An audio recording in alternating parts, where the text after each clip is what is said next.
नमस्कार, मैं रमेश ठाकुर। जल्द ही डेली 24 भारत पर होगा हाई अलर्ट। नमस्कार, मैं हूं आलोक और आप देख रहे हैं डेली 24 भारत। नवरात्र की शुरुआत के साथ साथ सरकार ने जो कई ज़रूरी सामानों पर जीएसटी दरों में कटौती की घोषणा की थी, आज से यानी 22 सितंबर से प्रभावी हो गई है।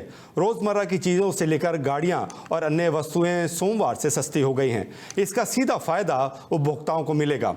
आपको बता दें, जीएसटी सुधार के तहत सरकार ने अब 4 की जगह सिर्फ 2 जीएसटी स्लैब 5% और 18% रखा है। एक अलग से 40% का नया टैक्स ब्रैकेट भी तय किया है, जो अल्ट्रा लग्जरी सामानों या वस्तुओं पर लागू किया गया है। मध्य वर्गीय परिवारों को सीधी राहत मिली है। खाद्यान्न, दवाइयाँ और रोज़मर्रा की वस्तुओं जैसी ज़रूरी वस्तुओं पर 5% की निचली दर में टैक्स लगता रहेगा, जिससे परिवारों के लिए वहनीयता सुनिश्चित होगी। इस बीच 12% की दर को हटाने से कई मध्यम श्रेणी के उत्पाद सस्ते हो गए हैं, जिससे मध्यम वर्गीय परिवारों को सीधी राहत मिलेगी। खाने पीने की वस्तुएं हुई सस्ती। आपको बता दें, अब दूध से बने पेय पदार्थ, बिस्कुट, मक्खन, अनाज, सूखे मेवे, फलों के रस, घी, आइसक्रीम, जैम, नमकीन, पनीर, पेस्ट्री, सॉसेज और नारियल पानी जैसी रोज़मर्रा की खाद्य वस्तुओं पर पहले की तुलना में कम जीएसटी लगेगा। इससे आम आदमी की रसोई पर पड़ने वाला खर्च घटेगा। पर्सनल केयर उत्पादों में राहत मिलेगी। और आपको बता दें कि मध्यम वर्गीय परिवारों को सीधी राहत मिली है। खाद्यान्न, दवाइयाँ और रोज़मर्रा की वस्तुओं जैसी वस्तुओं पर 5% की निचली दर से टैक्स लगता रहेगा, जिससे परिवारों के लिए वहनीयता सुनिश्चित होगी। इस बीच 12% की दर को हटाने से कई मध्यम श्रेणी के उत्पाद सस्ते हो गए हैं, जिससे सीधा आम जनता को फ़ायदा पहुंचेगा। अब दूध से बने पेय पदार्थ, बिस्कुट, मक्खन, अनाज, सूखे मेवे और फलों के रस, घी, आइसक्रीम, जैम, केचप जैसी चीज़ों पर भी जीएसटी दर घटा दिए गए हैं। नमकीन, पनीर, फैक्ट्री, पेस्ट्री और नारियल पानी जैसी रोज़मर्रा की खाद्य वस्तु पर पहले की तुलना में कम जीएसटी लगेगा, जिससे आम आदमी को सीधी राहत पहुंचेगी। और इसके साथ साथ आपको बता दें, शैम्पू, साबुन, hair oil, shaving cream, talcum powder और फेस क्रीम जैसी ये जो चीज़ें हैं, इन पर भी जीएसटी कम कर दिया गया है। और आपको बता दें कि अब चीज़ें आज से सस्ती होंगी। जीएसटी आज से लागू हो रहा है। और नवरात्र पर, जबकि आज पहला नवरात्र है, उस पर जीएसटी जो कम की गई है, सीधा आम जनता को इसका फ़ायदा पहुंचेगा। और आपको बता दें कि फेस क्रीम जैसी दैनिक उपयोग की वस्तुएं भी अब सस्ती हो रही हैं। एसी, वॉशिंग मशीन, टीवी और डिश वॉशर जैसे इलेक्ट्रॉनिक सामान भी अब किफ़ायती दामों पर उपलब्ध होंगे। ये बड़ा तोहफ़ा सरकार ने जनता को दिया है। नई जीएसटी दरें आज से लागू हो रही हैं। आपको बता दें, सरकार ने कई आवश्यक दवाओं और चिकित्सा उपकरणों पर भी जीएसटी दर घटा दी है। सिर्फ 5% दर कर दी गई है। इसके साथ ही दवा कंपनियों को निर्देश दिया गया है कि वे अपने एमआरपी से जो अब तक मिल रही थी चीज़ें, उसमें संशोधन करें और इसका पूरा लाभ उपभोक्ताओं तक पहुंच पाएगा। तो ये सरकार का बड़ा तोहफ़ा आम जनता को। आज से नई जीएसटी दरें लागू हो रही हैं। खाद्यान्न, दवाइयाँ और रोज़मर्रा की वस्तुओं जैसी चीज़ों पर 5% की निचली दर से टैक्स लगता रहेगा, जिससे परिवारों के लिए वहनीयता सुनिश्चित होगी। इसी बीच 12% की दर को घटाने से कई मध्यम श्रेणी के उत्पाद सस्ते हो गए हैं, जिससे मध्यम वर्गीय परिवारों को सीधी राहत मिलेगी। ये बड़ी खबर आज की।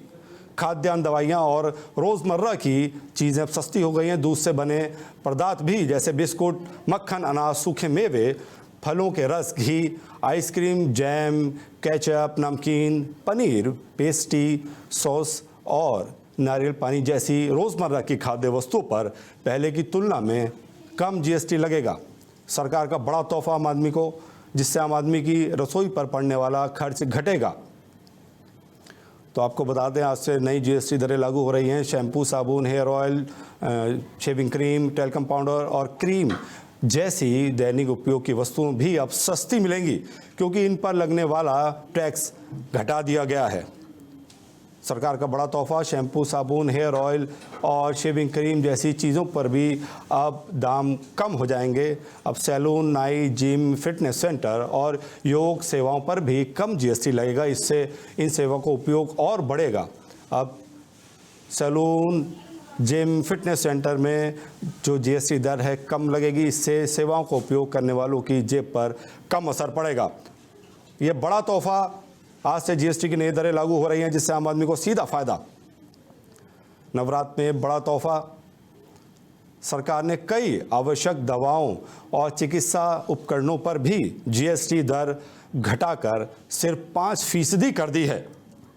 इसके साथ ही दवा कंपनियों को निर्देश दिया है कि वे अपने एमआरपी जो है उनमें संशोधन करें और इसका पूरा लाभ उपभोक्ताओं तक पहुंच सके। सरकार का बड़ा तोहफा, अब सैलून, नाई, जिम, फिटनेस सेंटर और योग सेवाओं पर भी कम जीएसटी लगेगा। इससे सेवाओं को उपयोग करने वालों को जेब पर कम असर पड़ेगा। तो बड़ी खबर, आज से जीएसटी की नई दरें लागू हो गई हैं। आम आदमी की जेब पर सीधा असर, जनता में खुशी, क्योंकि जो आवश्यक चीज़ें हैं, रोज़मर्रा की चीज़ें हैं, वो सस्ती हो रही हैं।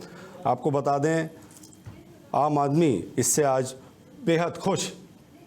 और इस मुद्दे पर हमारे साथ जुड़ रहे हैं इकोनॉमिस्ट आकाश। आकाश जी, आपका बहुत बहुत स्वागत है डेली 24 भारत पर। धन्यवाद। आकाश जी, सरकार का बड़ा तोहफा, जीएसटी की जो दरें हैं आज से लागू हो रही हैं, सीधा सीधा आम आदमी की जेब पर असर पड़ेगा, खर्चे कम होंगे, कैसे देखते हैं?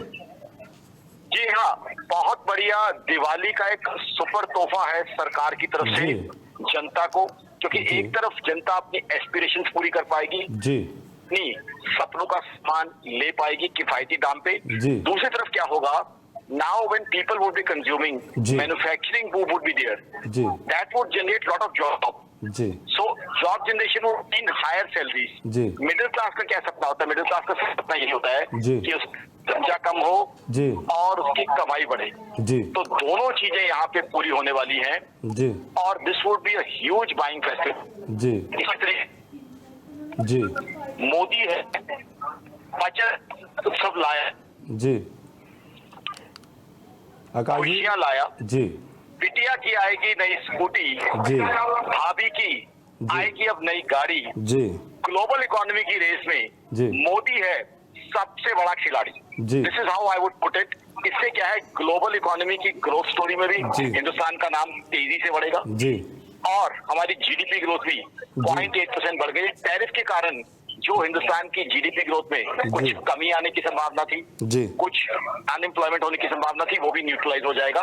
अभी हमने देखा, पहले गुड्स का टैरिफ लगा, अब ये जो H1B वीजा है जो कि मैं ग्लोबल चैनल पे शो करता हूँ, उसको भी वीजा टैरिफ का नाम दिया जा रहा है।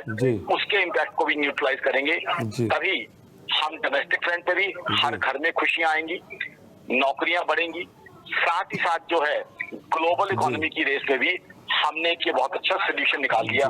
तो मैं ये कहूंगा, पांचों उंगलियां घी में और सर कढ़ाई में, ये एक आम देशवासी की पोजीशन होने वाली है। आम मिडिल क्लास के दिलों को छूने वाली बात है। लगातार जब मैं तमाम नेशनल चैनल पे बड़े शो करता हूँ, ऑपोजिशन का ये कहना होता था कि मिडिल क्लास के लिए कुछ नहीं किया। अब मेरा ख्याल ये सवाल नहीं खड़ा हो पाता और इकोनॉमी का भी फायदा होगा, क्योंकि इनकम टैक्स कलेक्शन बढ़ेगा और जीएसटी कलेक्शन कम नहीं होगा। लोगों के अंदर ये एप्रीहेंशन है कि जीएसटी कलेक्शन कम हो जाएगा। मुझसे तमाम चैनल पे पूछा जा रहा है, जिनल साहब जीएसटी कलेक्शन में क्या होगा, क्योंकि सेल्स इतनी बढ़ जाएगी तो जीएसटी कलेक्शन भी कम नहीं होगा। आकाश जी, मैं आपसे जानना चाहूँगा, ऐसी कौन कौन सी चीज़ें हैं जिसका फ़ायदा सीधा आम आदमी को मिलेगा? क्या क्या चीज़ें सस्ती हुई हैं और कुछ ऐसे 40% का जो स्लैब है वो भी कई जगह लागू किया गया है, वो भी थोड़ा बताइए। देखिए, पहले सस्ती चीज़ों की बात करें, गाड़ियां हो गई, 2 व्हीलर्स हो गए, घर में काम आने वाले डिश वॉशर्स हो गए, एलईडी सेट्स हो गए, बटर हो गया, घी हो गया, स्टेशनरी हुई, इंश्योरेंस का प्रीमियम हो गया। अब आते हैं 40% पे। 40% में कुछ जो है मिसकंसेप्शन है लोगों में। बड़ी गाड़ियां जो एसयूवीज हैं, अब लोगों को लगता है कि महंगी हो जाएंगी, पहले 28 था 40 हो जाएंगी। तो दर्शकों को क्लैरिफाई कर दूं, 28 के साथ पहले कंपनसेशन सेस था, तो वो कंपनसेशन सेस जोड़ के वो टैक्स 45 से 50 बन जाता था, अब वो भी 40 हो गया है। तो वहां भी जो है 40% नहीं लगेगा। हाँ, कुछ ऐसी चीजें हैं सिंपल कंजम्पशन वाली चीजें, जैसे नशे वाली चीज है। जी अब जर्दा है, जी हम सब जानते हैं वो सेहत के लिए अच्छा नहीं है, जी तो उसमें अगर ज्यादा टैक्स लगता भी है तो मेरे हिसाब से नहीं होनी चाहिए, क्योंकि सरकार की कोशिश क्या है, जी घी और मक्खन लोगों को खिलाया जाए। जी अब मेरे हिसाब से जर्दे से तो जितना दूर रहे लोग उतना ज्यादा अच्छा है। जी।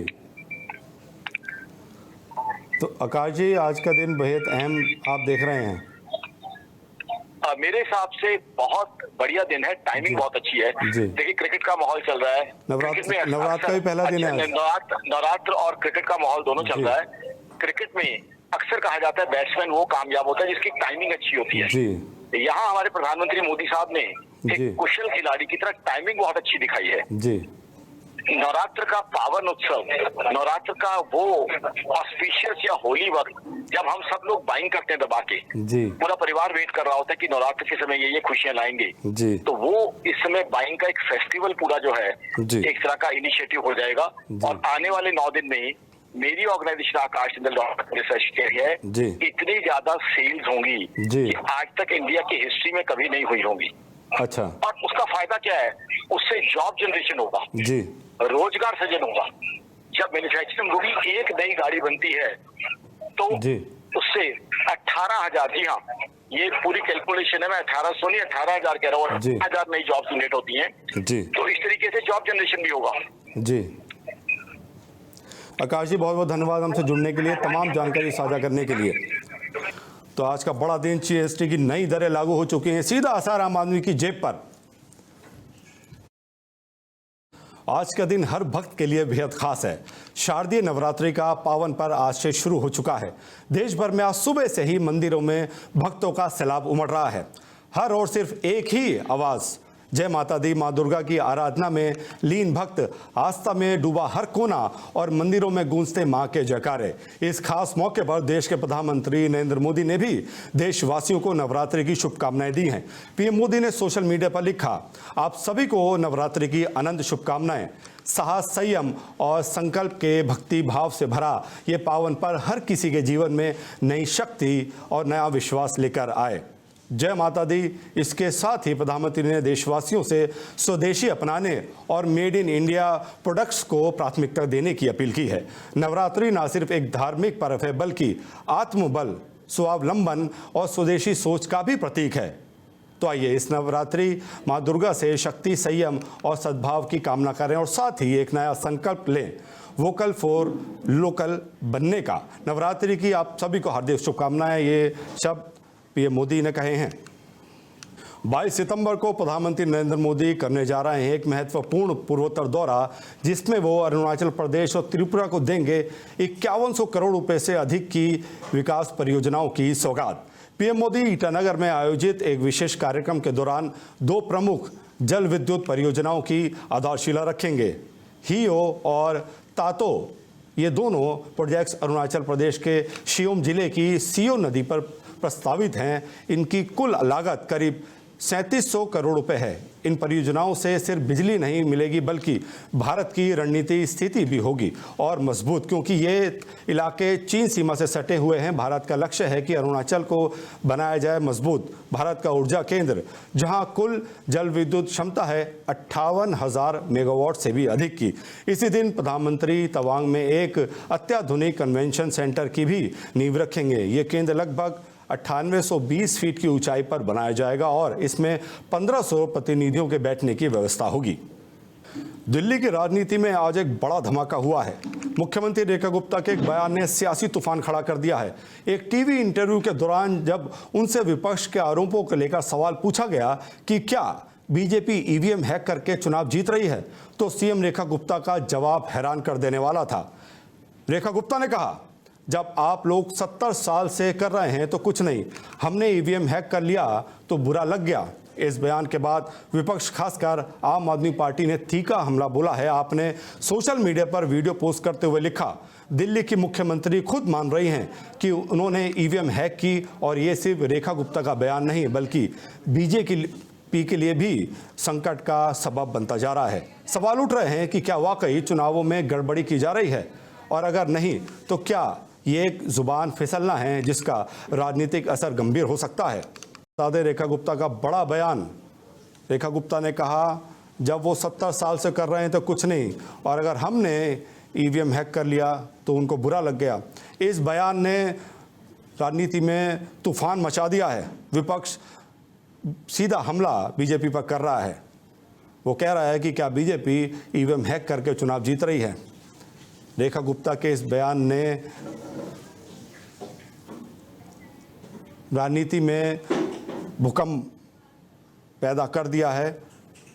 रेखा गुप्ता ने कहा जब वो 70 साल से कर रहे हैं तो कुछ नहीं, हमने ईवीएम हैक कर दिया तो उन्हें बुरा लग गया।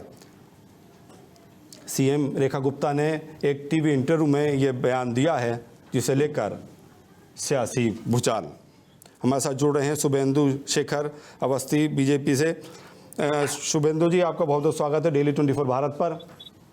जी, रेखा गुप्ता का यह बयान कि वो 70 साल से कर रहे हैं तो कुछ नहीं, हमने ईवीएम हैक कर दिया तो वो बुरा मान गए, ये तो बहुत बड़ा बयान है। सीधा बीजेपी पर हमला कर रही है विपक्ष। आपने पूरा बयान पढ़ी सुनिए जी, और इसी को कहते हैं कांग्रेस की जी जो हम पागलपन की मानसिकता। जी, उन्होंने कहा जी कि 70 साल से वो जीत रहे थे तो कभी हमने चुनाव आयोग के ऊपर ये विषय नहीं उठाया कि चुनाव आयोग के कारण वो जीत रहे थे। जी, अब वो हारने लगे हैं तो कभी ईवीएम को हैक करने की बात करते हैं। ठीक है जी, और वो उन्होंने अगला सेंटेंस ये भी बोला जी कि यदि वो जीत गए तब वो ईवीएम पे इल्जाम नहीं लगाते और हार जाते हैं तो ईवीएम पर इल्जाम लगाते हैं। उन्होंने ये भी बोला, आप पूरा बयान सुनिए उस टीवी कार्यक्रम पे, उन्होंने ये भी बोला वो जहां जीत जाते हैं वहां पर वो ईवीएम पे कोई इल्जाम नहीं लगाते और जहां वो हार जाते हैं जिस स्टेट में वहां ईवीएम पर इल्जाम लगाते हैं। तो उन्होंने कहा लेकिन शुभेंदु जी, शुभेंदु जी जो आम आदमी पार्टी है सीधा हमला कर रही है कि वो तो ये कह रही है कि सीएम रेखा गुप्ता ने स्वीकार कर लिया कि बीजेपी ईवीएम हैक करती है। नहीं, ये उनकी मानसिक विकलांगता है। विषय पे उन्होंने ये कहा है, बिल्कुल क्लियरिटी में कहा है जी कि यदि कोई हैक था तो 70 साल से उन्होंने वो हैक किया, जनता जिता रही थी, ये जनता की हैकिंग है जी। 70 साल उनको जिताया और अब हमको जिता रही है तो वो उसको आप हैक कहें, ईवीएम को हैकिंग कहें या कुछ कहें जी। और बड़े मुस्कुराते हुए उन्होंने इस अंदाज में कहा यदि 70 साल से वो हैक कर रहे थे, अब जनता के माध्यम से हमको ईवीएम हैक हो रही है तो इसको वो बुरा न माने। इसमें बिल्कुल क्लियरिटी है। कहीं उन्होंने ये नहीं कहा कि Bharatiya Janata party EVM machine से हैक कर रही है। लेकिन अब कांग्रेस और आम आदमी पार्टी तो सीधा हमलावर हो चुकी है बीजेपी पर। अरे होने दीजिए, उनके हमलावर होने से कुछ नहीं होगा जी। जनता देख रही है, उनके काम देख रही है। पंजाब की हालत खराब है, वो पंजाब के लोगों की मदद करें जो कर सकते हैं। वैसे तो वो कहीं से भी सक्षम नहीं है, केवल अपना भ्रष्टाचार करना और भ्रष्टाचार करके भाग जाना ये उनकी नियत ही हो गई है जी। तो बहुत जल्द वो पंजाब से भी बाहर होने वाले हैं। दिल्ली की जनता ने उनको बाहर का रास्ता दिखा दिया है। भारत में कहीं कोई उनको पूछ नहीं रहा है।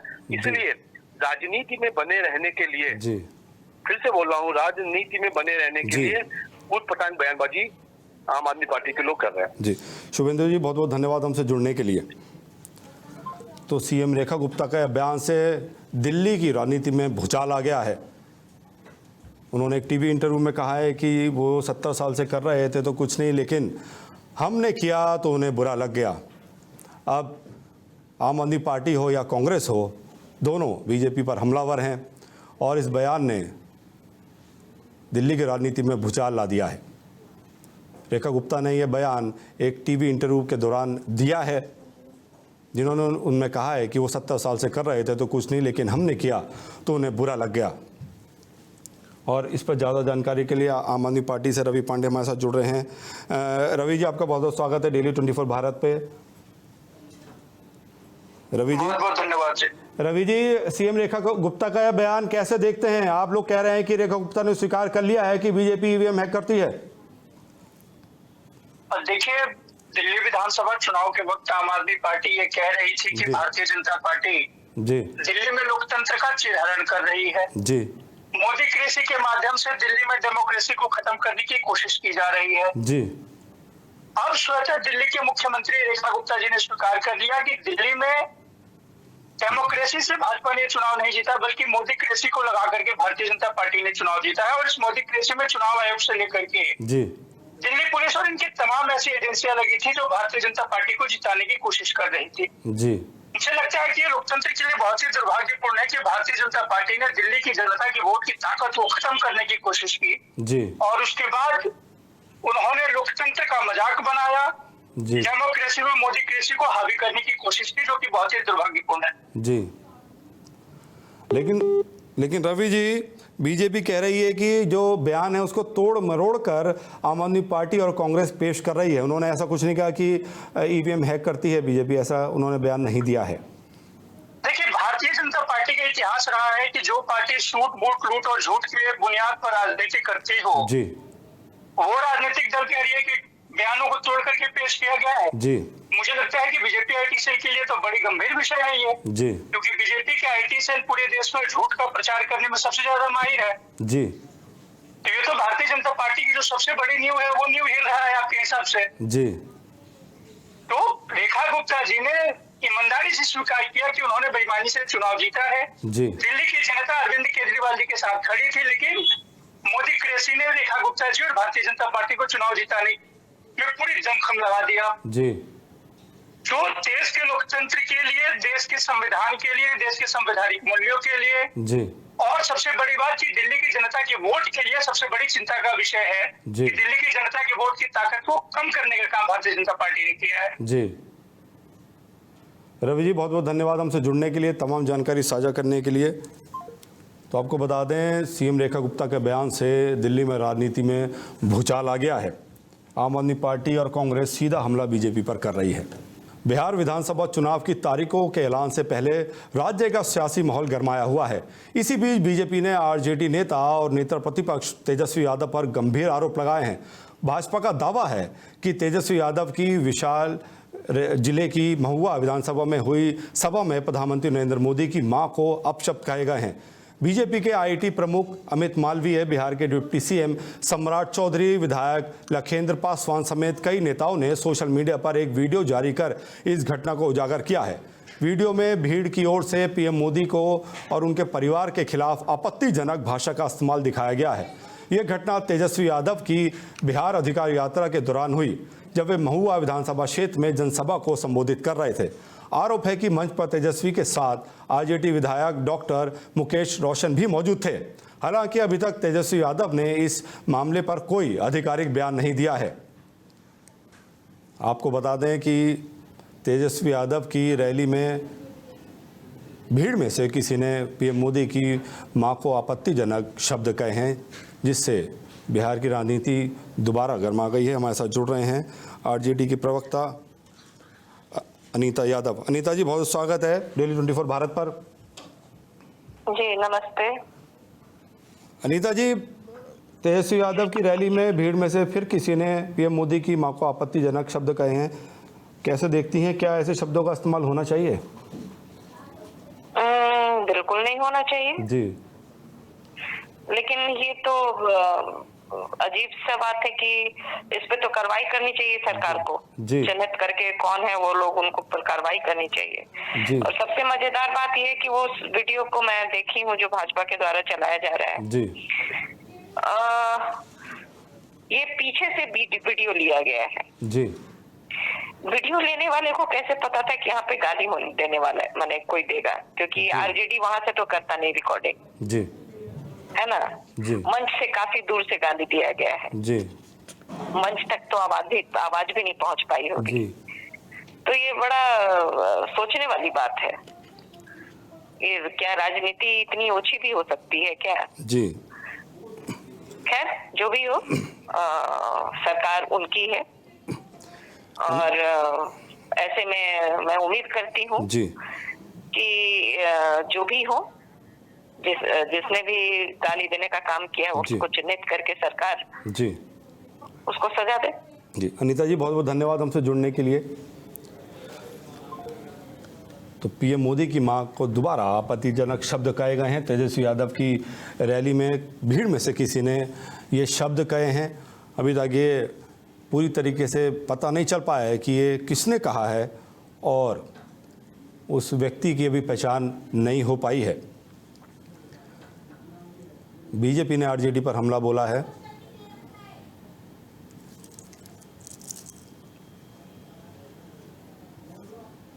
पीएम मोदी की मां पर दोबारा से आपत्तिजनक शब्द का वीडियो सामने आया है। ये वीडियो तेजस्वी यादव की रैली में भीड़ में से किसी ने इन शब्दों का इस्तेमाल किया है, जो कि बेहद ही दुखद है। हमारे साथ जेडीयू के मनोज जी जुड़ रहे हैं। मनोज जी, आपका बहुत बहुत स्वागत है डेली 24 भारत पर। बहुत बहुत धन्यवाद सर। ये वीडियो चल रहा है, बीजेपी इस पर ट्वीट भी कर रही है कि पीएम मोदी की मां को तेजस्वी यादव की रैली में से भीड़ में से किसी ने अपशब्द कहे हैं। देखिए, ये सब राजद का, तेजस्वी यादव का, लालू यादव का, राहुल गांधी का एक प्रायोजित ये कार्यक्रम है जी। गाली दो और वोट पाओ जी। क्योंकि राजद को ये लग रहा है कि हम जब तक मोदी जी की मां को गाली नहीं अपने यहाँ से दिलवाएंगे तब तक उनके वोटर एकजुट नहीं होंगे जी। क्योंकि उनके वोटर भी जो थे वो भी अब उनसे खपा है जी। तो उसी चीज को भरने के लिए और तेजस्वी यादव की रैली से कोई ने नहीं कहा है, खुद तेजस्वी यादव इसको प्रायोजित करवा रहे हैं अपने लोगों के द्वारा। कल होके बोलेंगे कि हमने कहा भीड़ में से किसी ने कहा है उनकी माँ मेरी माँ, उनकी माँ, ये सब उनको बोलने के लिए है। लेकिन जनता बिहार की पूरी तरह से समझ चुकी है, वो उनकी माँ को गाली नहीं दे रहे हैं बल्कि वो अपनी माँ को गाली दे रहे हैं। तेजस्वी यादव अपनी माँ को गाली दिला रहे हैं, जो उनके परिवार के अंदर जो माँ बहन आज एक तरफ हो चुकी है। तरह तरह के माँ बहनों का एक आ रहा है सोशल मीडिया पर, इससे उनकी मानसिक स्थिति भी खपा है और वो जान रही है कि उनके जो बहन है रोहिणी यादव जो इस तरह की काम कर रही है उनके माँ के इशारे पर, तो अपनी माँ के नाम पर वो दूसरे के माँ को गाली दे रहे हैं। और ऐसे भी हम लोगों के यहाँ कहा गया है कि मेरी माँ आपकी माँ सबकी बराबर माँ है। अगर हमने आपकी माँ को गाली दिया तो समझ लीजिए कि हमने अपनी। मनोज जी, बहुत बहुत धन्यवाद हमसे जुड़ने के लिए, तमाम जानकारी साझा करने के लिए। तो आपको फिर से बता दें कि तेजस्वी यादव की रैली में भीड़ में से किसी ने पीएम मोदी की मां को आपत्तिजनक शब्द कहे, जिससे बिहार की राजनीति फिर से गर्मा गई है। इस बुलेटिन में इतना ही। अपना ख्याल रखिए और देखते रहिए डेली 24 भारत। नमस्कार।